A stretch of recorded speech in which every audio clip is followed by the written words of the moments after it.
খরদালিন আতাইনা বিহা ওয়া কাফা বিনা হাসিবিন।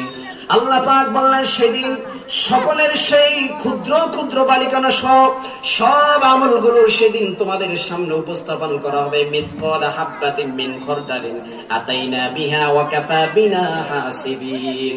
এইভাবে আল্লাহ রাব্বুল আলামিন কোরআনে কারীমের মধ্যে এই দিবস সম্পর্কে কেমনটি ভয়াবহ হবে আল্লাহ তাআলা এক এক করে সংক্ষেপে এই কথাগুলো মানুষদেরকে জানিয়ে দিচ্ছেন।